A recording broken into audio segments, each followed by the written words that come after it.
नहमदुहु व नुसल्ली व नुसल्लिमु अला रसूलिहिल करीम अम्मा बाद फ़अऊज़ु बिल्लाहि मिनश शैतानिर रजीम बिस्मिल्लाहिर रहमानिर रहीम वक़ाल रब्बुकुम उदऊनी अस्तजिब लकुम इन्नल्लज़ीना यस्तकबिरूना अन इबादती सयदखुलून जहन्नम दाखिरीन। सदक़ल्लाहुल अज़ीम। मिंबर रसूल पर जलवगर उलमाए ज़वील एहतराम, हाज़रीन व हाज़िरात व नाज़रीन, अस्सलामु अलैकुम व रहमतुल्लाहि व बरकातुहू।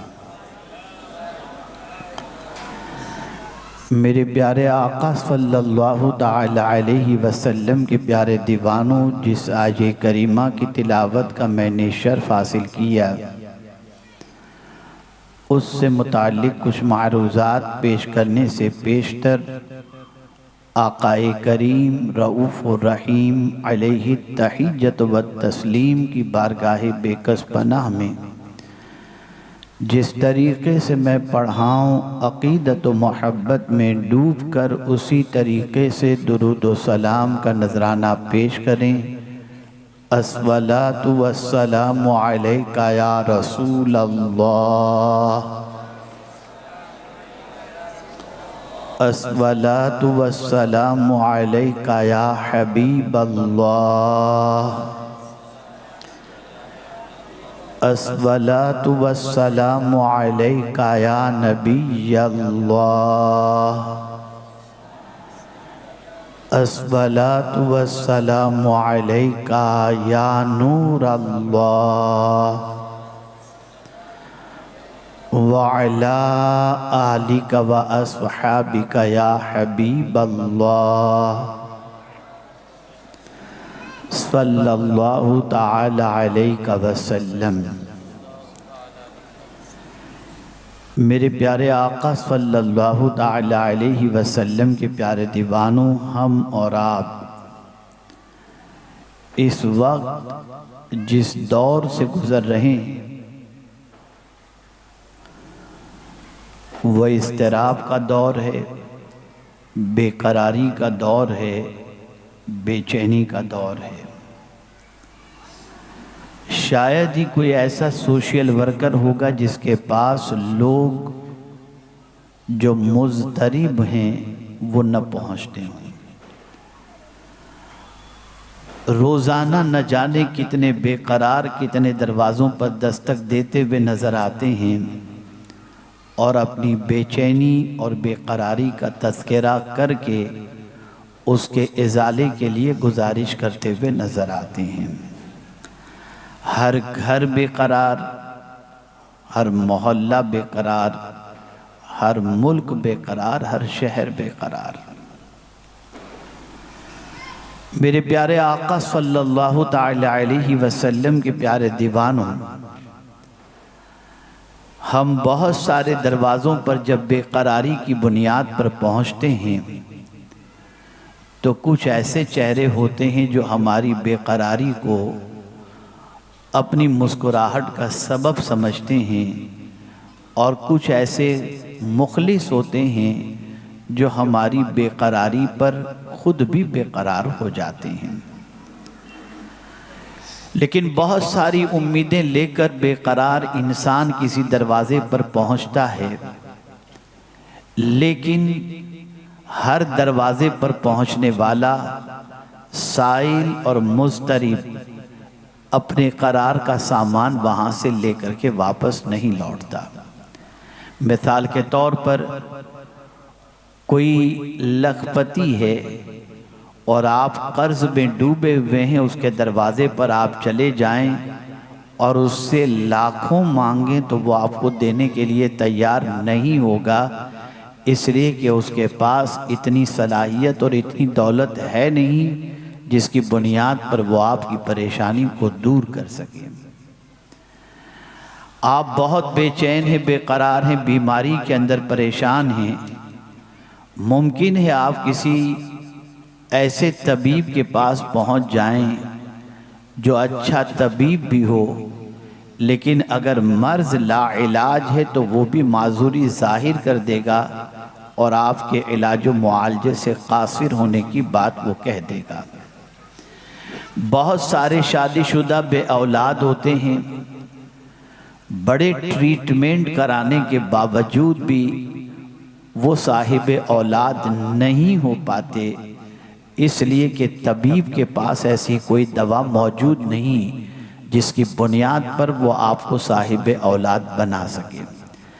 पता चला जितने दरवाज़ों पर हम दस्तक देते हैं वो सारे दरवाज़े इतने कैपेबल नहीं होते कि हमारी सारी परेशानियों को दूर कर सकें, लेकिन एक दरवाज़ा और एक ज़ात ऐसी है कि जो भी परेशानी हो उसके दरवाज़े पे दस्तक दो और उससे उस परेशानी का जिक्र करो तो वो इतना काबिल है कि तुम्हारी सारी परेशानियों को दूर कर दिया करता है। वो कौन है, वो कौन सी ज़ात है?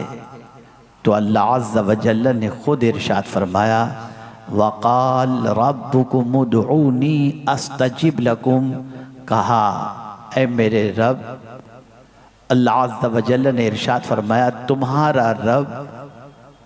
तुम्हारे रब ने कहा मुझसे मांगो, तुम्हारे रब ने कहा मुझसे दुआ करो, मैं तुम्हारी दुआ को कबूल करूँगा। मेरे रब की ज़ात वो ज़ात है कि जब उससे कोई दुआ करता है तो वो अपने बंदे की दुआ को कबूल करता है, अपने बंदे की बेकरारी के मौके पर फरियाद सुनता है। इसीलिए ख़ुद वो इरशाद फरमाता है, अम्मन युजीबुल मुत्तर्र इज़ा दआ व यक्शिफुस्सू, कौन है जो बेकरारों की फरियाद सुनता है और उसकी मुसीबतों को दूर करता है? वो मेरे रब की ज़ात है, वो पालनहारे हकीकी की ज़ात है, वो माबूद बरहक की ज़ात है।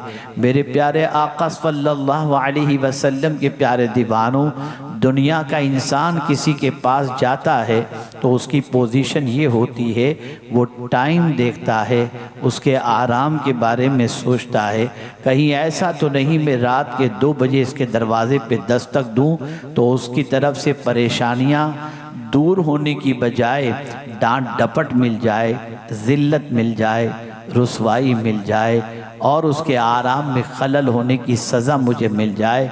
इसलिए ऐसे दरवाज़े पर आदमी रात के वक्त नहीं पहुंचता जहां वहां से उसको ज़िल्लत और रुसवाई का सामना करना पड़े। लेकिन मेरे रब की ज़ात वो ज़ात है, वो नींद से पाक है। रात के वक्त मांगो या दिन के उजाले में मांगो, जंगल में मांगो या शहर में मांगो, मछली के पेट में मांगो या गार के अंदर मांगो, हर जगह से वो तुम्हारी फरियाद सुनता भी है और तुम्हारी मुसीबतों को दूर भी करता है। दुनिया का इंसान अगर वादा करे तो मुमकिन है वो वादा खिलाफी कर दे, लेकिन रब अपना वादा सच कर दिखाता है। इन्न वअदल्लाहि हक़, बेशक अल्लाह का वादा सच्चा है। इन्नल्लाह ला युखलिफुल मिआद, बेशक अल्लाह वादा खिलाफी नहीं फरमाता। जब उसने कह दिया अल्लाह अकबर, तुम्हारा रब ये कह रहा है मुझसे दुआ करो, मैं तुम्हारी दुआओं को कबूल करूँगा, तो मेरे प्यारे आका सल्लल्लाहु अलैहि वसल्लम के प्यारे दीवानों, हमें अपनी ज़िंदगी के अंदर मुसीबतों की आमद या मुसीबतों के आमद से पहले या उसके बाद अपने रब की बारगाह में दुआ करनी चाहिए। और याद रखें मेरे प्यारे आका सल्लल्लाहु अलैहि वसल्लम के प्यारे दीवानों, रसूल गिरामी वक़ार सल्लल्लाहु अलैहि वसल्लम ने फरमाया, अद्दुआ सलाहुल मुमिन, दुआ मोमिन का हथियार है। आकाए करीम सल्लल्लाहु अलैहि वसल्लम ने इरशाद फरमाया, अद्दुआ मुख्खुल इबादा, दुआ इबादत का मग़ज़ है। आकाए करीम सल्लल्लाहु अलैहि वसल्लम ने फरमाया, अद्दुआ हुवल इबादा, दुआ ही इबादत है। पता ये चला कि मोमिन जब हर तरफ से बेबस और बेकस हो जाए तो उसे चाहिए कि वो दुआ का सहारा ले, कोशिशें करे, अपनी बिस्यार भर अपनी बिसात भर वो मेहनत व मशक्क़त करे, लेकिन दुआ न छोड़े।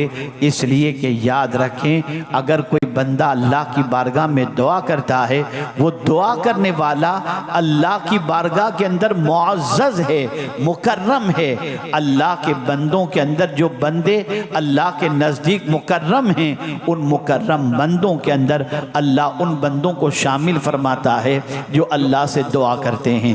मेरे प्यारे आका सल्लल्लाहु तआला अलैहि वसल्लम के प्यारे दीवानों, आप ज़रा देखें, दुनिया का इंसान किसी इंसान से मांगे तो जलील हो जाता है, लेकिन दुनिया का इंसान खुदा से मांगे तो मौला की निगाहों में मुअज़्ज़ज़ बन जाया करता है।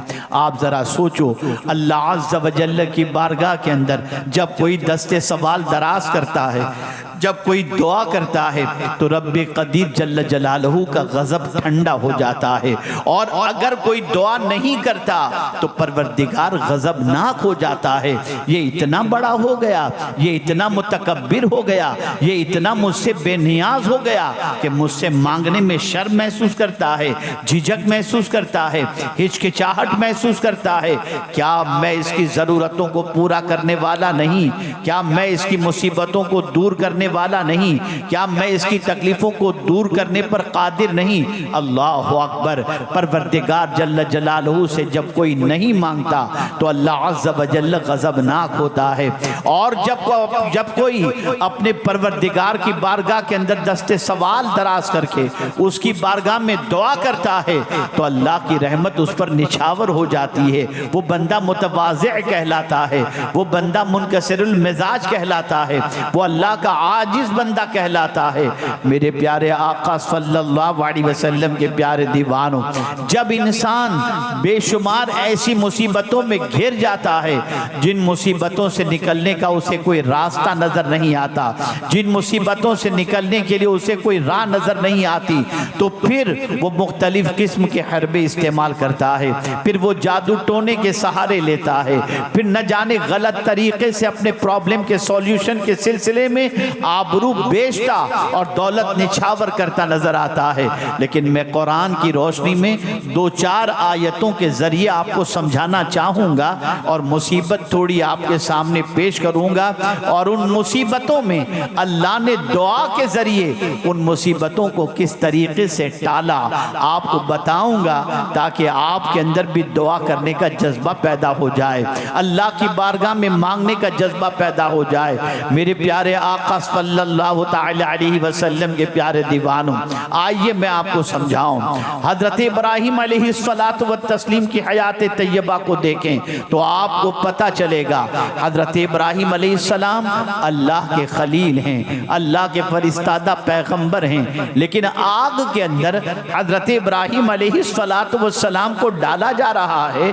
अल्लाह अकबर। आप जरा सोचें, कसूर क्या था? कसूर सिर्फ इतना था कि आप अल्लाह की तरफ बुलाते थे, माबूदाने बातिल की परस्ती से रोकते थे, एक अल्लाह की बारगाह में जबीन नियाज झुकाने की दावत देते थे, सच्चाई की तरफ दावत दे रहे थे, खुद भी सच्चे थे और सच्चाई की तरफ दावत देते थे। नतीजतन हजरत इब्राहिम अलैहिस्सलातु वस्सलाम को आग में डालने का दुश्मनों ने प्लान बनाया, और हजरत आदम हजरत इब्राहिम अलैहिस्सलातु वस्सलाम जब आग में डाले गए तो हजरत इब्राहिम अलैहिस्सलातु वस्सलाम के लिए अल्लाह ने उस आग को गुलजार कर दिया। फिर उसके बाद हजरत इब्राहिम अलैहिस्सलातु वस्सलाम वहां से निकल जाते हैं, वो शहर छोड़ देते हैं और महसूस करते हैं कि यहाँ दीन का काम डिफिकल्ट है, यहाँ तौहीद की तरफ बुलाना मुश्किल है, यहाँ पर अल्लाह की तरफ दावत देने में कई मुसीबतों का सामना होगा। तो हजरत इब्राहिम अलैहिस्सलातु व तस्लीम हिजरत करने का मंसूबा बनाते हैं, और साथ ही साथ ये भी देखें उम्र के उस हिस्से में पहुंच चुके हैं जिस हिस्से में उमूमी तौर पर बच्चे का पैदा होना मुमकिन नहीं होता। उस उम्र के अंदर साहिब औलाद होना बज़ाहिर मुमकिन नहीं होता, लेकिन अल्लाह अकबर, हजरत इब्राहिम अलैहिस्सलाम को फिक्र थी मेरा मिशन, मेरी दावत ये कंटिन्यूस जारी रहे और लोगों तक अल्लाह की दावत पहुंचती रहे, लोग अल्लाह की बारगाह में जबीन नियाज झुकाते रहें इसके लिए हजरत इब्राहिम अलैहिस्सलातु वस्सलाम को एक ऐसे साथी की ज़रूरत थी, एक ऐसे शख्स की ज़रूरत थी जो हजरत इब्राहिम अलैहिस्सलाम का साथ दे सके और दिल का करार हो। ऐसी पोजीशन में जबकि 99 साल की हजरत इब्राहिम अलैहिस्सलातु वस्सलाम की उम्र हो चुकी थी, उस उम्र में हजरत इब्राहिम अलैहिस्सलातु वस्सलाम ने अल्लाह की बारगाह में दुआ की, रब्बि हबली मिनस सालिहीन, ए अल्लाह मुझे एक नेक बेटा अता फरमा। अल्लाह अकबर।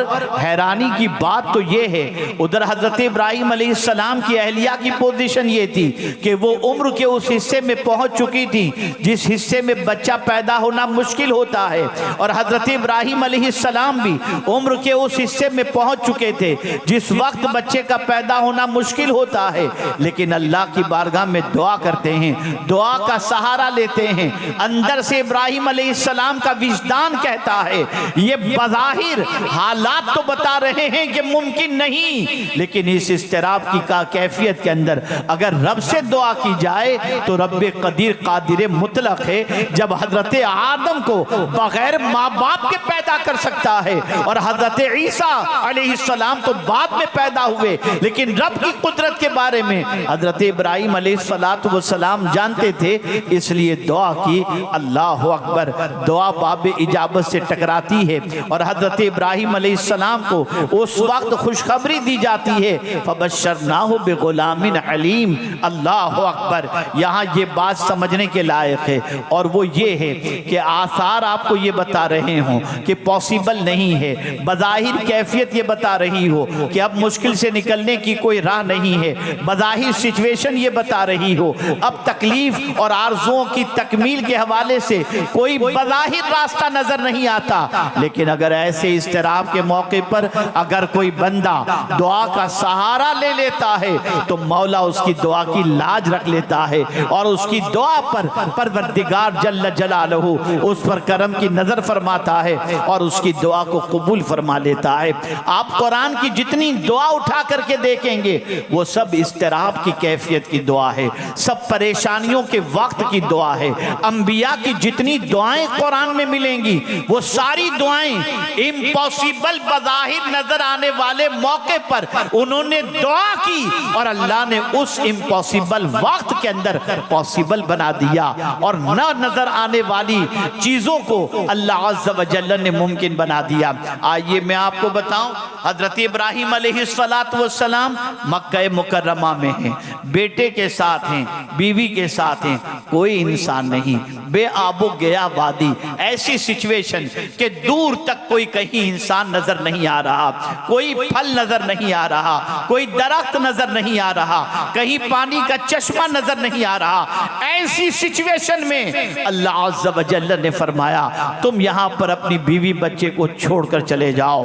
अल्लाह अकबर। हजरत इब्राहिम अलैहिस्सलातु वस्सलाम उस बेआबो गया वादी के अंदर अपने बीवी बच्चे को छोड़ने के लिए तैयार हो जाते हैं। अल्लाह के हुक्म पर अमल करते हुए बेआबो गया वादी में अपने बच्चे को छोड़कर और बीवी को छोड़कर जाते वक्त अल्लाह की बारगाह में दुआ करते हैं, रब्बना इन्नी अस्कनतु मिन ज़ुर्रियती बिवादिन गैरि ज़ी ज़रइन इंद बैतिकल मुहर्रम रब्बना लियुक़ीमुस्सला फजअल अफ़िदतम मिनन नास तहवी इलैहिम वर्ज़ुक़हुम औ कमा क़ाल। हजरत इब्राहिम अलैहिस्सलातु वस्सलाम ने वहां पर दुआ की, फलों की दुआ की, रिज़्क़ की दुआ की और अल्लाह की बारगाह में अर्ज किया मैं तेरे घर के सामने मेरे बीवी बच्चे को इस बेआबो गया वादी में छोड़ करके जा रहा हूं।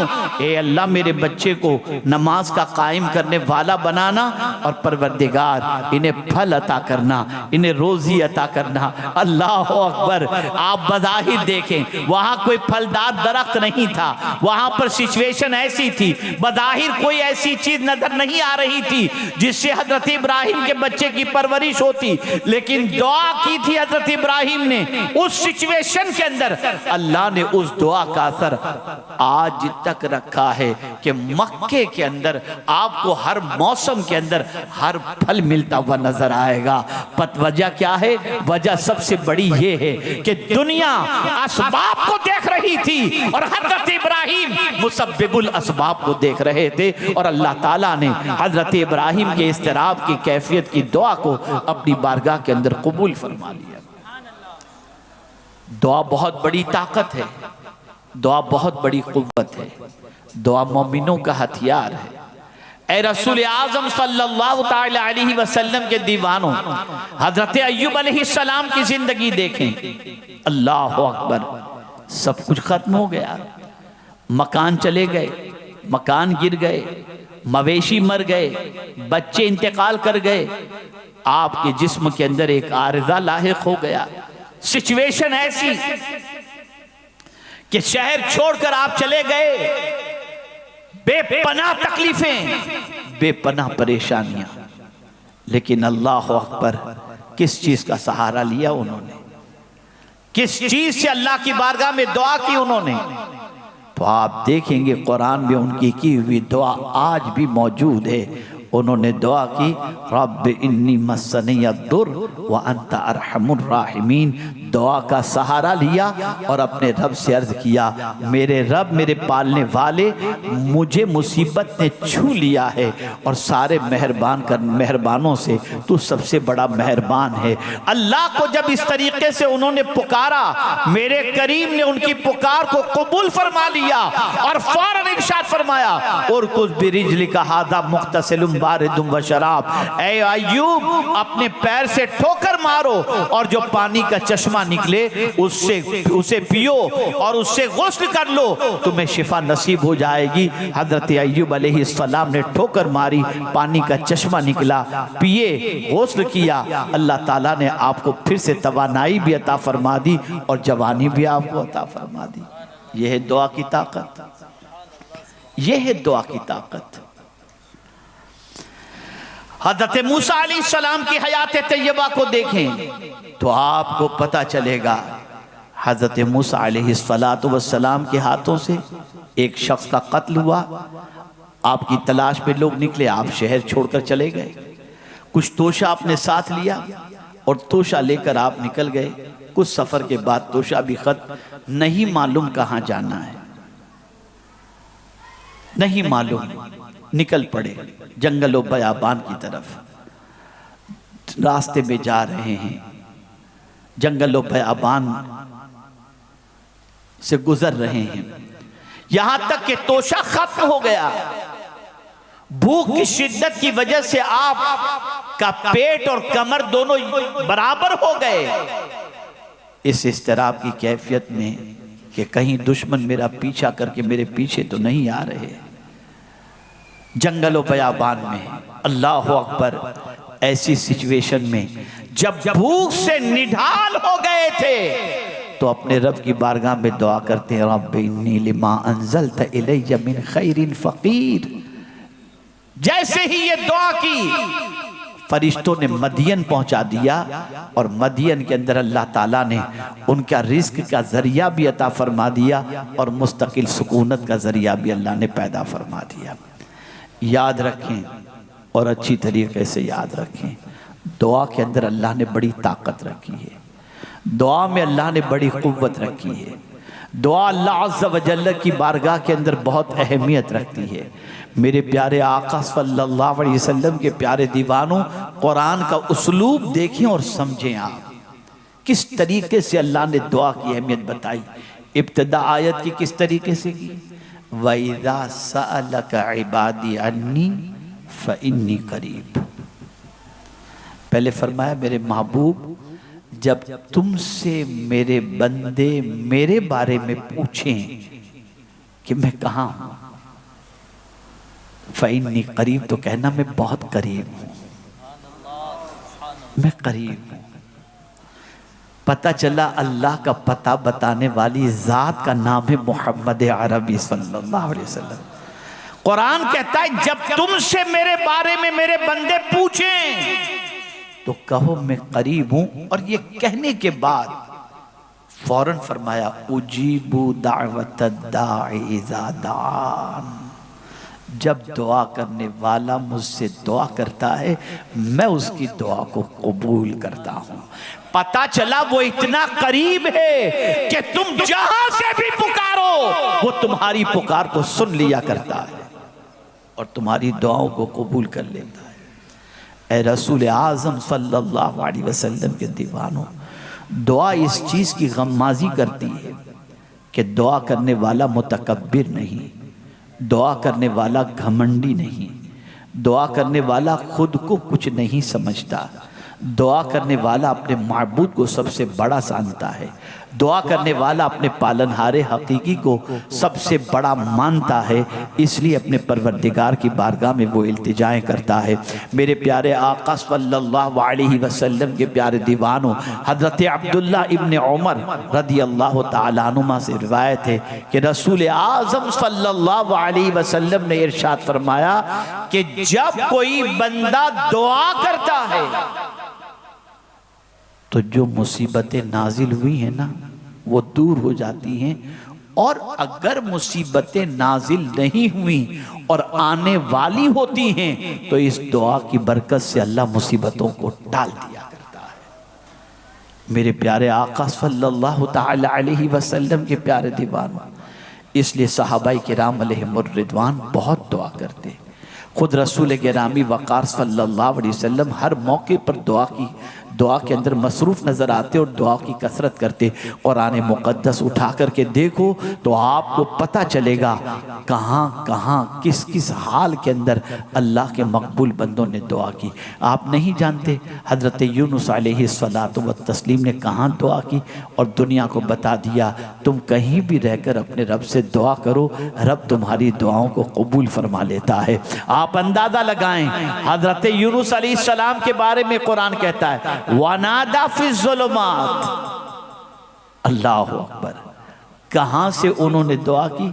ज़ुलुमात, तारीकियों में। तारीकियों में, तारीकियों से क्या मुराद? तारीकी से दरिया की तारीकी, अंधेरा, रात का वक्त, और साथ ही साथ मछली के पेट का अंधेरा। मछली के पेट में हजरत यूनुस अलैहिस्सलातु वस्सलाम ने रह करके अल्लाह की बारगाह में जब दुआ की, ला इलाहा इल्ला अंत सुब्हानक इन्नी कुन्तु मिनज़ ज़ालिमीन, परवरदिगार जल्ल जलालहू ने फौरन उनको नजात अता फरमा दी और फरमाया फस्तजबना लहू व नज्जयनाहु मिनल गम व कज़ालिका नुंजिल मुमिनीन। यहाँ से ये बात समझ में आई, ए रसूल आज़म सल्लल्लाहु तआला अलैहि वसल्लम के प्यारे दीवानों, दुआ बहुत बड़ा हथियार है। आप जरा सोचें, बारिश नहीं हो रही, नमाज इस्तिस्का के बाद दुआ करो। आप अंदाजा लगाएं, कुरान मुकद्दस के अंदर जा बजा आपको मिलेगा। आप असहाबे कहफ के वाक़े को उठा करके देख लें, 300 साल तक गारों में सोए हुए असहाबे कहफ जिस गार के अंदर थे, उस गार पर उस वक्त के बादशाह ने क्या किया था? वहां पर दीवार चुनने के लिए कह दिया था। अल्लाह अल्लाह, 300 साल तक जिस गार के अंदर असहाबे कहफ रहे, वहां पर उन्होंने दुआ की, रब्बना आतिना मिन लदुनका रहमा वहय्यि लना मिन अमरिना रशदा। अल्लाह ताला ने उस गार से निकलने का उन्हें रास्ता अता फरमा दिया। यहाँ से ये बात समझ में आई, तुम कहीं भी दुनिया में रहो, किसी मुसीबत में रहो, किसी तकलीफ में रहो, किसी परेशानी में रहो, अपने रब की बारगाह में दुआ किया करो। वो दुआ को सुनता है, वो दुआ को कबूल करता है, वो दुआ का जवाब देता है, वो दुआ के वस के अंदर तुम्हारी मुसीबतों को टाल देता है। यहाँ तक फरमाया गया कि दुआ तकदीर भी बदल देती है। तकदीर से मुराद क़ज़ाए मुबरम है, क़ज़ाए मुअल्लक़ है। अल्लाह ताला उस तकदीर को बदल दिया करता है। मेरे प्यारे आका सल्लल्लाहु तआला अलैहि वसल्लम के प्यारे दीवानों, क्या ये सच नहीं बहुत सारों की जिंदगियों में इनकलाब पैदा हुआ वो दुआओं की बुनियाद पर? किसी को माँ की दुआ लग गई, अल्लाह ने विलायत अता फरमा दी, और किसी को मुस्तफ़ा की दुआ लग गई तो सय्यदुल मुफस्सिरीन बन गए। ये है दुआ। एक जुमला अर्ज करूं, और इस जुमले के अंदर आज के मुसलमानों की जिंदगी की अक्कासी है। जहां मुसीबत आई, एक एक को पकड़ के अपनी मुसीबतों की लंबी दास्तान हम सुनाते हैं। तवज्जो चाहूंगा, एक एक को पकड़ के अपनी मुसीबतें और तकलीफें हम बताते हैं और घंटों बैठकर बताते हैं। इसको भी बताया, इसको भी बताया, उसको भी बताया, उसको भी बताया। जहां से थोड़ी सिंपैथी मिलने वाली होती है उसके पास अपनी तकलीफों का दफ्तर खोल करके हम बैठ जाते हैं। क्या ये सच है या नहीं, मुझे आप जवाब दें।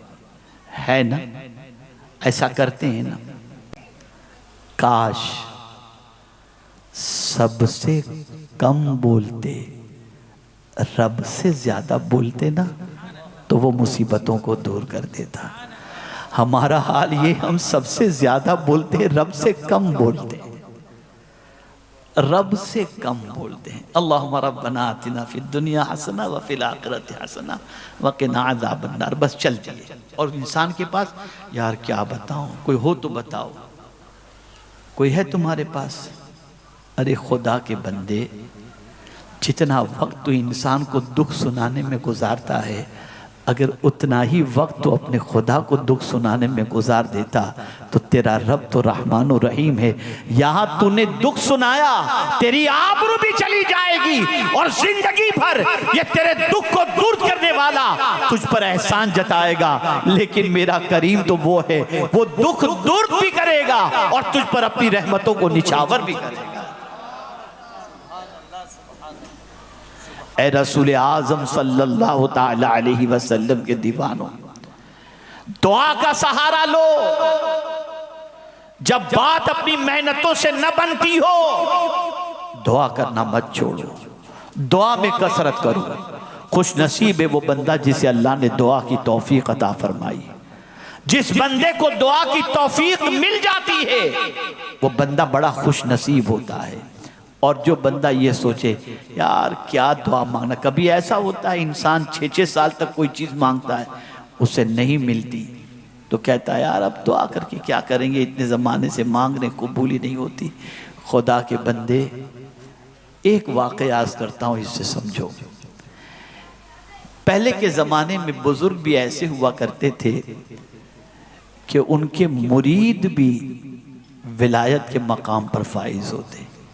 एक पीर साहब, तवज्जो चाहूँगा, एक पीर साहब अपने मुरीद के साथ सफ़र पर रवाना हुए।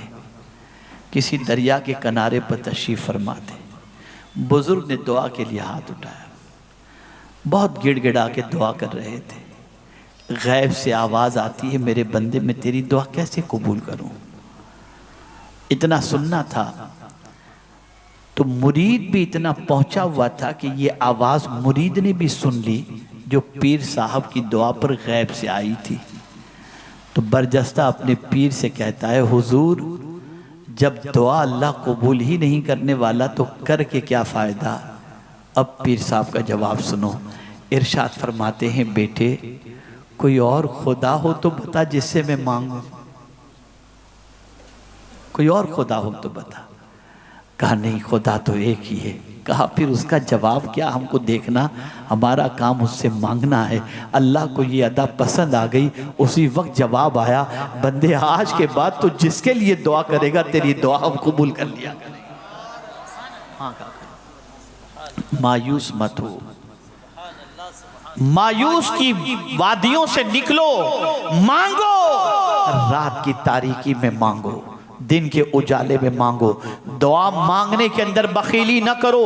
खुदा की कसम मस्जिदों के अंदर हम जब अपनी आवाम को देखते हैं तो अक्ल दंग रह जाती है। दुआ कर रहे हैं, आसमान को देख रहे हैं, पंखे को देख रहे हैं, हाथ घुमाया चलते बन गए। ये दुआ का तरीका क्या ऐसे रब से मांगा जाता है? आइए मैं आपको बताऊं कैसे रब से मांगा जाए। कुरान ने क्या तरीका बताया रब से मांगने का। कुरान कहता है, उदउ रब्बकुम तदर्रुअन व खुफिया इन्नहु ला युहिब्बुल मुअतदीन। अल्लाह फरमाता है तुम अपने रब से किरियोजारी करते हुए मांगो, रोते हुए मांगो, आहिस्ता मांगो, हद से गुजरो नहीं। अपने रब से गिरियोजारी करते हुए मांगो। क्या कभी अपने घर के अंदर अपने बच्चों को तुमने देखा नहीं कि जिस बच्चे को जरूरत होती है प्यार से मांगने पर हम बच्चे को कोई चीज नहीं देते, लेकिन बच्चा जब रोना शुरू कर देता है तो हमारी रहमत उंडेल पड़ती है, उमड़ पड़ती है, और हम बच्चे से कहते अच्छा बेटा चुप हो जा, तुझे क्या चाहिए बता, हम उसकी झोली भर देते हैं। अरे एक बच्चा रोए तो बाप आंसू नहीं देख सकता, एक बंदा रोए तो खुदा उसके आंसू को कैसे देख सकता है? वो तो रहमानुर रहीम है। मांगो आहोजारी के साथ, मांगो गिरियोजारी के साथ, मांगो गिड़गिड़ा करके मांगो। वो बंदों की दुआओं को कबूल करता है, वो बंदों की दुआओं को कबूल फरमाता है। वो दुआ की वो जानता है कि मुझसे बंदा इसलिए मांगता है कि मेरा बंदा जानता है कि मैं उसका पालने वाला हूँ। इसलिए कुरान की जितनी भी दुआएं आप देखेंगे उसमें हर नबी की तरफ से जो लफ्ज़ इंतखाब किया अंबिया ने, वो रब का लफ्ज़ इंतखाब किया। और इस रब के लफ्ज़ के अंदर इतनी मानवियत है कि रब का मानी होता है पालने वाला भी, रब का मानी होता है मालिक भी।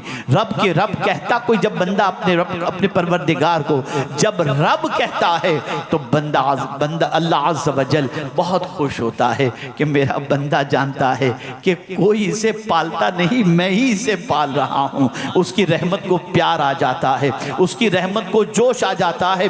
और अपने महबूब से भी कहा मेरे महबूब मुझसे मांगना है तो यूं मांगो, वकुल रब ज़िदनी इल्मा, कहो ऐ मेरे रब मुझे इल्म ज्यादा अता फरमा। वकुल रब्बिग़फिर वरहम व अंत खैरुर राहिमीन, कहो मेरे महबूब ऐ मेरे पालनहारे हकीकी मग़फ़िरत फरमा, सारे मेहरबानों में से तू सबसे ज्यादा मेहरबानी करने वाला है। ऐ रसूल आज़म सल्लल्लाहु तआला अलैहि वसल्लम के दीवानों, रात की तारीकी के अंदर जब सारी कायनात महवे ख्वाब हो और आप अगर मुसल्ला बिछाकर रो रो कर अपने रब की बारगाह में इल्तिजाएं करेंगे, वो रद्द नहीं फरमाएगा, वो आपकी दुआओं को कबूल फरमाएगा। हाँ अलबत्ता शर्त ये है कि दुआ मांगते वक्त इस चीज़ का ख्याल रखना चाहिए कि नाजायज़ कोई सवाल नहीं हो रहा। दुआ मांगते वक्त आजिज़ी का मुजाहिरा होना चाहिए, अपने आप को कुछ नहीं समझना चाहिए और अपनी आंखों से आंसू बहाना चाहिए। मौला को आंसू बहुत पसंद है। मुझे याद आ रहा है मेरे उस्ताद गिरामी का एक जुमला। मैं मदीने मुनव्वरा जा रहा था, मेरे उस्ताद से मैंने इजाज़त तलब की, हुजूर मैं मदीने मुनव्वरा जा रहा हूँ, इजाज़त अता फरमाएं और कुछ नसीहत फरमाएं। इरशाद फरमाया मौलाना जाइए, अल्लाह आपको खैर से ले करके जाए। और फिर मैंने कहा हुजूर मकबूल हाज़री की मुझे दुआ दे दें कि अल्लाह ताला मुझे मकबूल हाज़री नसीब फरमाए। इरशाद फरमाया देखो बेटे एक काम ख़ास तौर पे करना, जब सरकार सल्लल्लाहु अलैहि वसल्लम की बारगाह में हाज़री के लिए जब जाओ, मुवाज़े अक़दस की तरफ जब तुम हाजिर होने के लिए सलाम पेश करने के लिए जाओ तो कोशिश करना तुम्हारी आँखों से आंसू निकल जाएं, आँखें नम हो जाएं, रोते हुए हुजूर की बारगाह में पहुँचना, इसलिए कि हुजूर अपनी उम्मत की आंखों में आंसू नहीं देख सकते। मेरी अक्ल तंग रह गई और जब मैं पहुंचा तो आंसू थमते नहीं थे। इस तरीके से हाज़री हुई तो मेरे जहन में एक सवाल आया कि जब हुजूर रहमतुल लिल आलमीन होकर अपनी उम्मत के आंसू को नहीं देख सकते तो वो रब्बुल आलमीन अपने बंदे की आंख में आंसू कैसे देख सकता है? हमने अल्लाह से मांगने का तरीका छोड़ दिया, अल्लाह से मांगना हमने छोड़ दिया। आप कहीं ये न सोचें कि मैं औलिया किराम के तवस्सुल से मांगने का कायल नहीं या रसूल आज़म के तवस्सुल से मांगने का कायल नहीं। बिल्कुल मांगें, लेकिन एक बात का ख़ास तौर पर ख्याल रखें, अपने रब से मांगने की आदत बनाएं, अपने रब से दस्ते सवाल रब की बारगाह के अंदर दस्ते सवाल दराज फरमाएं। यहाँ तक कि सरकार सल्लल्लाहु अलैहि वसल्लम ने किसी से न मांगने पर जन्नत की बशारत भी अता फरमाई। तो एक सहाबी का हाल ये था कि उनके घोड़े की लगाम भी नीचे गिर जाती तो किसी से कहते नहीं थे कि उठा कर के दो, खुद नीचे उतर जाते और उठा लिया करते थे। अल्लाह अकबर। और मैंने खुद हुज़ूर मुफ्ती आज़म हिंद अलैहि रहमत व रिज़वान के हवाले से पढ़ा है कि अल्लाह अकबर, हुज़ूर मुफ्ती आज़म हिंद अलैहि रहमत व रिज़वान का हाल ये था कि एक मरतबा ऐसा हुआ 3 दिन तक वो खाना नहीं खाए, 2 या 3 रोज़ तक उन्होंने खाना नहीं खाया। वजह क्या थी? वजह ये थी घर में कोई फंक्शन था, लोग कामों में मसरूफ़ थे और मसरूफ़ होने की वजह से लोग हुज़ूर मुफ्ती आज़म हिंद अलैहि रहमा से पूछना भूल गए कि आपने खाना खाया या नहीं खाया। और हुज़ूर मुफ्ती आज़म हिंद अलैहि रहमा की आदत थी किसी से मांगते नहीं थे, किसी से मांगते नहीं थे, तो खाना भी उन्होंने किसी से नहीं मांगा। बाद में ख्याल आया ये तो मांगते ही नहीं हैं, इसलिए बाद में उनको खाना अता किया गया और अपनी गलती का एहसास हुआ। याद रखें मेरे प्यारे आका सल्लल्लाहु तआला अलैहि वसल्लम के प्यारे दीवानों, अल्लाह अज़्ज़ व जल्ल से मांगने की आदत रखो। तो एक तरीका तो ये बताया गया, उदउ रब्बकुम तदर्रुअन व खुफिया, अपने रब से आहोजारी के साथ मांगो, आहिस्ता से मांगो। और इसी के साथ कुरान में एक दूसरे मकाम पर फरमाया वलिल्लाहिल अस्माउल हुस्ना फदऊहु बिहा। अल्लाह अकबर, अल्लाह के बहुत सारे अच्छे नाम हैं, उन नामों से अल्लाह अज़्ज़ व जल्ल से दुआ करो। अल्लाह अकबर। मेरे प्यारे आका सल्लल्लाहु अलैहि वसल्लम के प्यारे दीवानों, अल्लाह का नाम रहमान भी है, अल्लाह का नाम जव्वाद भी है, अल्लाह का नाम रहीम भी है, अल्लाह का नाम करीम भी है, अल्लाह का नाम सत्तार भी है। मेरे प्यारे आका सल्लल्लाहु अलैहि वसल्लम के प्यारे दीवानों, अल्लाह के सारे नाम अच्छे हैं। ये आयत करीमा कब नाजिल हुई जानते हैं आप? इस आयत करीमा के नुज़ूल की वजह यह है कि अबू जहल ने जब रसूल आज़म सल्लल्लाहु अलैहि वसल्लम कभी अल्लाह फरमाते, अल्लाह कहते और कभी रहमान कहते, तो अबू जहल कहता कि ये तो मोहम्मद सल्लल्लाहु अलैहि वसल्लम 2 खुदाओं को खुद ही पुकारते हैं, कभी अल्लाह कहते हैं कभी रहमान कहते हैं। तो फरमाया गया अल्लाह के बहुत सारे अच्छे नाम हैं। अल्लाह अकबर। उन नामों में से किसी भी नाम से अल्लाह को पुकारो और उससे दुआ करो।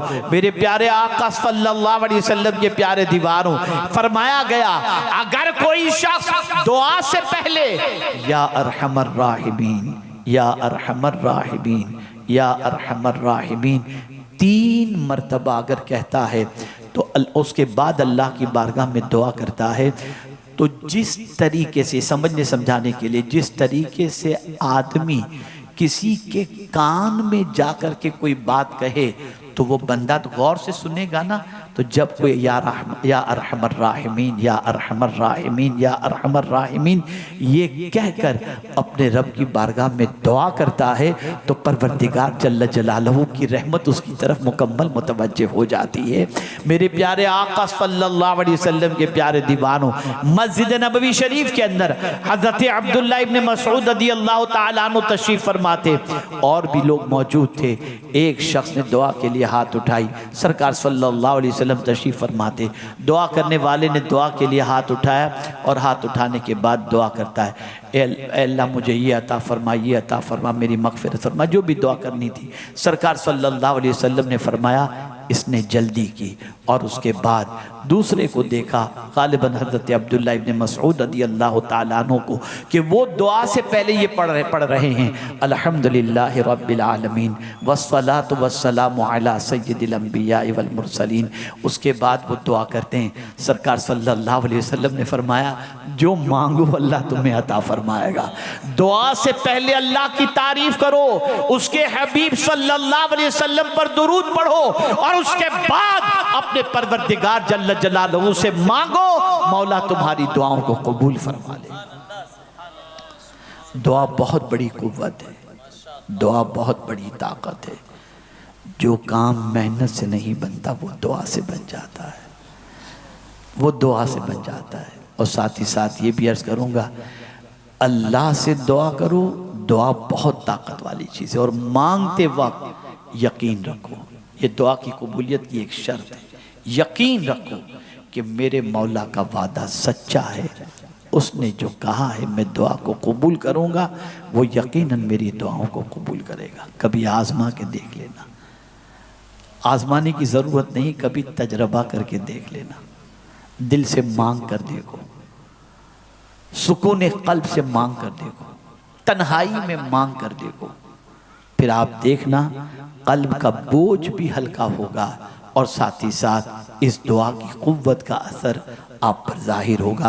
कुरान मुक़द्दस के अंदर अगर आप देखें तो तकरीबन दुआएं जो आपको मिलेंगी वो नामुमकिन नज़र आने वाली चीज़ों के वक्त और तकलीफ़ों के वक्त की जाने वाली अंबिया की दुआएं आपको नज़र आएंगी, और उन दुआओं की बरकत से वो नामुमकिन चीज़ भी मुमकिन होती हुई दिखाई देती है। यहाँ से ये बात समझ में आई, अल्लाह से दुआ करने में कोताही नहीं बरतनी चाहिए। हाँ, कभी कभी दुआ की कबूलियत में वक्त लगता है। बस एक आखिरी वाक़या अर्ज़ करके मैं अपनी गुफ्तगू को ख़त्म करता हूँ। हज़रत इब्राहीम इब्न अदहम रहमतुल्लाहि ताला अलैह, अज़ीम वली कामिल, अज़ीम बुज़ुर्ग, अल्लाहु अकबर, ठंडी की रात में कहीं के लिए निकले। एक गांव में पहुंचते हैं। गांव में पहुंचने के बाद जब कड़ाके की ठंडी महसूस होने लगी, मस्जिद नज़र आई तो ख़याल हुआ चल करके मस्जिद में रात गुजार लूँ ताकि थोड़ी ठंडी से बच सकूँ। मस्जिद के खादिम से गुजारिश किया, मस्जिद का दरवाज़ा खोल दो ताकि मैं रात भर इबादत करूँ, आराम की गरज से नहीं, इबादत की गरज से। मस्जिद खोल दो, मैं पूरी रात इबादत करूँगा ताकि ठंडी से भी बच जाएं और रात इबादत में गुजर जाए। आपको मस्जिद में ले लिया गया, आप मस्जिद में तशरीफ़ ले गए और इबादत में मसरूफ़ हुए। कुछ लोगों ने उस गांव का रुख किया और दौड़ते हुए गांव की तरफ आकर लोगों से पूछने लगे, तुमने किसी चोर को देखा है, किसी चोर को देखा है? कहा नहीं, यहाँ से तो कोई चोर नहीं गुजरा। हाँ, अलबत्ता एक शख्स को हमने देखा। हज़रत इब्राहीम इब्न अदम को वो गांव वाले नहीं जानते थे कि ये कौन है, तो हज़रत इब्राहीम इब्न अदम के बारे में उन्होंने कहा एक शख्स को हमने मस्जिद में जाते देखा। जब वो मस्जिद के अंदर जाकर देखे तो इब्राहीम इब्न अदम अलैहि रहमत व रिज़वान, लेकिन वो लोग भी नहीं जानते थे कि ये अल्लाह के वली हैं या कौन हैं। उन्होंने समझा यही चोर हैं, पकड़ लिया और कहा तुमने चोरी की? उन्होंने कहा मैंने तो कोई चोरी वोरी नहीं की। कहा नहीं, तुम झूठ बोलते हो। और बाद में हज़रत इब्राहीम इब्न अदम को पकड़ के मस्जिद के बाहर लाए और रस्सी से बांध दिया, कड़ाके की ठंडी में खुले आसमान के नीचे बिठा दिया। अल्लाह अकबर। हज़रत इब्राहीम इब्न अदम अलैहि रहमा सोच में पड़ गए, या अल्लाह क्या माजरा है कि मुझे इस तरीके से मैंने कोई चोरी नहीं की और कड़ाके की ठंडी के अंदर मुझे लाकर सज़ा दी जा रही है। लेकिन मेरे मौला, तू जो भी करता है बेहतर करता है, इसमें भी कोई हिकमत होगी। वो लोग वहीं तन्हा छोड़ करके हज़रत इब्राहीम इब्न अदम अलैहि रहमा को चले गए। हज़रत इब्राहीम इब्न अदम रहमतुल्लाहि ताला अलैह कड़ाके की ठंडी में बैठे हुए हैं। कोशिश की, ताकत लगाई, रस्सी टूटी और रस्सी के टूट जाने के बाद हज़रत इब्राहीम इब्न अदम ने चौतरफ देखा कि किस तरफ जाना चाहिए। दूर नज़र पहुंची तो देखा कुछ आग नज़र आ रही है। सोचते कड़ाके की ठंडी है, थोड़ी सी रोशनी नज़र आग की आ रही है, चलो उसी तरफ चलते हैं। पहुँचे, वहाँ पर एक तन्नूर था, एक शख्स वहाँ पर मौजूद था। हज़रत इब्राहीम इब्न अदहम रहमतुल्लाहि ताला अलैह वहाँ पहुँचने के बाद उसके चेहरे पे दाढ़ी थी। उन्होंने फ़ौरन सलाम किया। उस शख्स ने सलाम का जवाब देने की बजाय कभी दाएं देखता है, कभी बाएं देखता है। हज़रत इब्राहीम इब्न अदम को हैरत हुई, अजीब आदमी है, मैं सलाम कर रहा हूँ और ये दाएं बाएं देख रहा है। बहरहाल काफ़ी देर के गुजरने के बाद उसने सलाम का जवाब दिया। तो हज़रत इब्राहीम इब्न अदम रहमतुल्लाहि ताला अलैह ने फरमाया, ए बंदे खुदा, सलाम किए हुए तो काफ़ी वक्त हो चुका, जवाब अभी क्यों दे रहा है? अब गौर से सुनिए। उसने कहा, मैं 20 साल से एक दुआ कर रहा हूँ, 20 साल से एक दुआ कर रहा हूँ और उसी दुआ की कबूलियत का इंतज़ार कर रहा था। लेकिन जब तुमने सलाम किया तो मैंने सोचा कहीं रूह कब्ज़ करने वाला फ़रिश्ता तो नहीं आ गया। तो मैं दाएं बाएं देखा।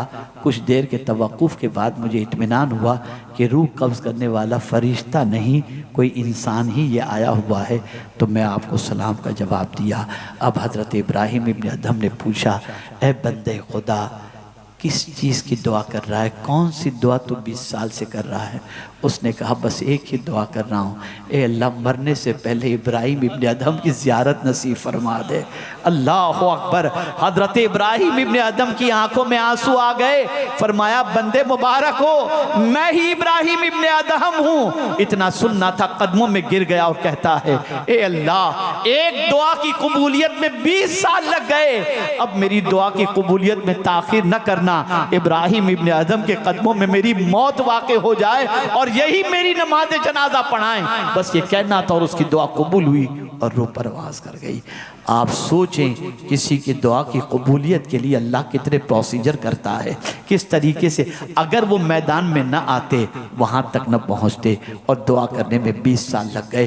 कभी भी दुआ करने के अंदर हिचकिचाएं नहीं। वक्त चाहे कितना गुजर जाए, लंबा अरसा क्यों न हो जाए, उससे नहीं मांगेंगे तो किससे मांगेंगे? उसके हबीब के तवस्सुल से मांगे, औलिया के तवस्सुल से मांगे, गौसे पाक के तवस्सुल से मांगे। अल्लाह अज़्ज़ व जल्ल करम की नज़र फरमाएगा। रसूल रहमत सल्लल्लाहु अलैहि वसल्लम के सदक़े में रहमत भरी नज़र होगी। दुआ बहुत बड़ा सहारा है। जहाँ किसी से काम नहीं बनता, वहाँ दुआओं से काम बन जाया करता है। तो मेरे प्यारे आका सल्लल्लाहु अलैहि वसल्लम के प्यारे दीवानों, दुआ बहुत बड़ी ताकत है, बहुत बड़ी ताकत है। मेरा ये जुमला ज़िंदगी भर के लिए याद रख लेना। अगर इस जुमले को आपने दिल में किरा बांध ली और इस पर आपने अमल किया, बरकतें दुनिया में भी इंशाअल्लाह देखेंगे और आखिरत में भी। जुमला ये है, मखलूक से कम बोलो, खालिक से ज़्यादा बोलो। मखलूक से कम बोलो, खालिक से ज़्यादा बोलो। इधर उधर अपनी दुख भरी दास्तान सुनाने की बजाय परवरदिगार की बारगाह में दुख भरी दास्तान सुनाओ। कुरान मुक़द्दस में हज़रत याक़ूब ने यही तो कहा, इन्नमा अश्कु बस्ती व हुज़्नी इलल्लाह। अल्लाह अकबर, मैं तो अपनी शिकायत और अपना गम अपने रब को सुनाता हूँ। अल्लाह अकबर। ए रसूल आज़म सल्लल्लाहु अलैहि वसल्लम के दीवानों, हाँ आप ये न सोचिएगा कि अल्लाह ताला ने अंबिया और औलिया की दुआओं में तासीर नहीं रखी। यकीनन अल्लाह ने उनकी दुआओं में तासीर रखी है, लेकिन मेरे प्यारे आका सल्लल्लाहु अलैहि वसल्लम के प्यारे दीवानों, हम अगर अल्लाह के वलियों की बारगाह में भी जाते हैं तो उनके तवस्सुल से मांगते हैं, उनके वसीले से मांगते हैं कि वो अल्लाह के मुक़र्रब बंदे हैं। उनके सदक़े में अल्लाह दुआओं को कबूल फरमाता है। दुआ इबादत का मग़ज़ है, दुआ मोमिन का हथियार है। ये ऐसा हथियार है कि जब अल्लाह की बारगाह में कोई दुआ करता है, अल्लाह अज़्ज़ व जल उस दुआ करने वाले को पसंद भी फरमाता है। सुन लो, दुआ इबादत का मग़ज़ है और दुआ करने वाले को अल्लाह इज्जत अता करता है। मेरे प्यारे आका सल्लल्लाहु अलैहि वसल्लम के प्यारे दीवानों, इन्हीं कलिमात खैर पर मैं अपनी गुफ्तगू को ख़त्म करते हुए आपको एक दावत दूंगा। खुदा के बंदो, ज़िंदगी गफलत में गुजर चुकी, न जाने कितना वक्त हमने किन कामों में खपाया हमें नहीं मालूम। हमारी ज़िंदगी का एक दिन का अगर हम हिसाब लें और सोचें अल्लाह के लिए कितना वक्त गुजारा और दुनिया के लिए कितना वक्त गुजारा, तो मैं समझता हूँ हमारे एक दिन के हिसाब के अंदर हमारी हालत ख़राब हो जाएगी। खुदा के बंदो, दीन सीखो, अल्लाह अज़्ज़ व जल्ल के फ़रामीन पर अमल का जज्बा अपने अंदर पैदा करो। बेचैनी दूर होगी, बेकरारी दूर होगी। इस तरह की वादियों से गुजरो, इस तरह की वादियों से निकलोगे। मैं जिस इलाके में इस वक्त तकरीर कर रहा हूँ, इसी इलाके के नौजवान वादी नूर में बहुत बड़ी जिम्मेदारी को निभाते हैं। मैं उन साथियों को मुबारकबाद पेश करता हूँ जो वहाँ पर जिम्मेदारी को वादी नूर में निभाते हैं। मुझे हैरत होती है अपनी कौम के ऊपर, बहुत अफसोस होता है, बहुत अफसोस होता है। इतना अफसोस होता है कभी कभी हमारे सुन्नी भाइयों पर कि मैं बता नहीं सकता। अल्लाह अकबर। आज अगर 3 रोज़ा वादी नूर में इज्तिमा हो रहा है तो हमारी कौम दुआ के वक्त आती है। अगर मेहनत के बग़ैर आप सिर्फ अज्र हासिल करने के लिए पहुंच जाएंगे तो कैसे होगा? आप ज़रा सोचो, दूर दराज के लोग 24-24 घंटे का सफ़र करके सनीचर की सुबह को मैदान के अंदर पहुंच जाते हैं दीन सीखने के लिए। धूप में बैठते हैं, पिंडाल में बैठते हैं, दीन सीखते हैं और करीब रहने वाले मज़े कर रहे होते हैं, आराम से रहते हैं। क्या आपके पास अपने रब के दीन के लिए, अल्लाह और उसके रसूल के फरमान को सुनने के लिए 2 दिन भी नहीं है? अगर नहीं है तो मैं आपके हवाले से ये कहने पर मजबूर हो जाऊंगा कि मुझे अफसोस है कि दावे मोहब्बत इलाही और दावे मोहब्बत रसूल इसके अंदर आप ईसार के जज्बे से खाली होकर किस तरीके से अपने दावे की सदाकत को साबित कर सकेंगे। तो मेरी गुजारिश है, इस मर्तबा मेरी ख्वाहिश है कि आप सिर्फ इतवार के रोज़ दुआ में न पहुँचे, बल्कि आप सनीचर को किसी भी सूरत में दोपहर तक वादी नूर पहुँच जाएं और पहुँचने के बाद इतवार की रात तक वहाँ पर रहें। मैं वादी नूर के हवाले से 2 लोगों को जानता हूँ। अभी चूंकि मेरी उम्र की वजह से मैं पूरे मैदान का जायज़ा लेने नहीं निकलता, लेकिन मैं उन 2 बंदों को जानता हूँ जो जुमा की रात को औरतों के इज्तिमा के इख्तिताम के बाद वादी नूर में आकर के बैठ जाते और दोनों अपने हाथों में तस्बीह लेकर जुमा की रात को खुले मैदान में वो तस्बीह लेकर के पूरी रात जो है अल्लाह की बंदगी के अंदर, नमाज के अंदर, दुरूद शरीफ के अंदर, इस्तिग़फ़ार में गुजारते। दिन में वो पिंडाल के अंदर आ जाते, फिर रात को वापस पिंडाल के बाहर बैठ जाते और कहते थे हम गरीब हैं, क्या करें, हमें वो इबादत की लज्जत जो कहीं और मिलनी चाहिए थी वो नहीं मिल पाती, तो हम यहीं बैठ करके उस इबादत की लज्जत को और मज़े को हासिल करते हैं। और हमें यकीन है कि यहाँ पर इतने लोगों के साथ मिलकर अल्लाह की बंदगी और अल्लाह का जिक्र करेंगे, किसी एक की वजह से तो अल्लाह ताला हमारी टूटी फूटी इबादत को कबूल फरमा लेगा। इस जज्बे से लोग आते हैं। लेकिन हमारे बहुत सारे नौजवान, धूप लगती है, नीचे बैठना पड़ता है, अफसोस, 100,000 अफसोस। ये सुन्नियत, ये रसूल आज़म सल्लल्लाहु अलैहि वसल्लम की मोहब्बत की बात, ये दावा इश्क़ रिसालत माब सल्लल्लाहु अलैहि वसल्लम 2 दिन अपने नबी की मोहब्बत में नहीं दे सकते। इतनी भी कुर्बानी का जज्बा आपके अंदर नहीं होना तो ये चाहिए। ये भिवंडी जहां पर अगर मैं ये कहूं तो गलत ना होगा कि हमने बहुत सारी तकरीरें यहाँ पर की हैं, कमोबेश 30-35 साल से हम यहाँ बोलने के लिए आते हैं। यही नहीं बल्कि अल्हम्दुलिल्लाह रब्बिल आलमीन आपकी ज़रूरतें जो हैं, इल्मी ज़रूरतें, जिस्मानी ज़रूरतें, उसकी तकमील का सामान भी यहाँ पर है। आपकी बच्चियाँ आलिमा बनना चाहती हैं, इदारा मौजूद, हाफिज़ बनना चाहते हैं, इदारा मौजूद, स्कूल पढ़ना चाहते हैं, इदारा मौजूद, इलाज कराना चाहते हैं, यहाँ पर डे केयर हॉस्पिटल मौजूद, सब कुछ आपको सुन्नी दावत इस्लामी ने दिया है। क्या उसके इज्तिमा के लिए आपके पास 2 दिन नहीं है? आपको तो ये करना चाहिए कि आपके पूरे मोहल्ले के अंदर, पूरे इलाकों के अंदर, हर जगह से आपके यहाँ से जुमा की रात ही को लोग निकल जाएं और वहाँ जा कर के मैदान के अंदर क़याम करें। सनीचर भी रुकें, इतवार भी रुकें, और फिर आप देखिएगा जब वहाँ से लौट करके आप आएंगे ना, तो आपकी ज़िंदगी के अंदर सिवाय सुरूर के और कोई चीज़ नहीं होगी, खुशी की और कोई चीज़ नहीं होगी। क्या मैं उम्मीद कर सकता हूँ कि आप तशरीफ़ लाएंगे इंशाअल्लाह? जवाब जैसा चाहिए वैसा नहीं मिल रहा है। इंशाअल्लाह आपने आना भी है, लाना भी है। आप में बहुत सारे ऐसे होंगे जिनको अल्लाह ने दौलत से नवाजा है। आप अपने इलाकों से बसों का इंतज़ाम कीजिए। तारीख याद रखिएगा, 12, 13, 14 दिसंबर। कौन सी तारीख है? बोलिए। आने वाले महीने की 12वीं तो याद रहेगी, 12वीं तो भूल नहीं सकते। 12वीं कौन गुलाम रसूल भूलेगा? तो 12 दिसंबर को औरतों का इज्तिमा, और 12 की रात ही को आप यहाँ से सफ़र शुरू करें और 13 को भी वहाँ पर रहें और दुनिया को बता दें कि ज़मीन पर आज भी गुलामान रसूल कम नहीं हैं, गुलामान रसूल की तादाद बहुत ज़्यादा है। साबित करें आप में से जिस किसी को अल्लाह ने नवाजा है, अपने इलाकों से फ्री में बसें निकालें। आपकी दौलत इस राह के अंदर खर्च होगी। इस दौलत का बदला जब अल्लाह आपको देगा तो रखने की जगह आपके पास नहीं होगी। इसलिए कि अपने सफ़र पर खर्च करो तो अल्लाह बहुत नवाजता है, तो राह खुदा में खर्च करोगे तो अल्लाह कितना अता फरमाएगा। तो मैं उम्मीद करता हूँ आप दोस्त अहबाब मुताल्लिकीन और जितने भी मुख्तलिफ़ इलाकों से आज ये जम्मे गफ़ीर यहाँ पर गुफ्तगू सुनने के लिए हाजिर है, वो यहाँ से जाएंगे, दोस्त मिलकर के ग्रुप बनाएं, भाई अपने थोड़ा थोड़ा पैसा डालते हैं, अपने यहाँ से फ्री में बस का इंतज़ाम करते हैं, लेके पहुँचो लोगों को। लेके पहुंचो।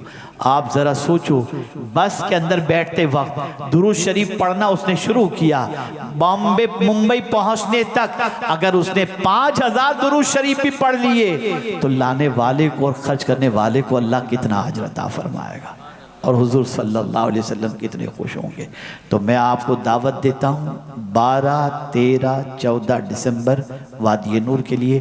12 को अपने घर से ख़वातीन को भेजें और 12 की रात को पहुँच जाएं या 13 की दोपहर तक पहुँच जाएं, दोपहर में पहुँच जाएं। 13 और 14 2 दिन आप वादी नूर में गुजारें और नूर की बरसात में नहाने की कोशिश करें। अल्लाह ताला मुझे आप सबको तौफीक नसीब फरमाए। व मा अलैना इल्लल बलागुल मुबीन। अस्सलामु अलैकुम व रहमतुल्लाहि व बरकातहू।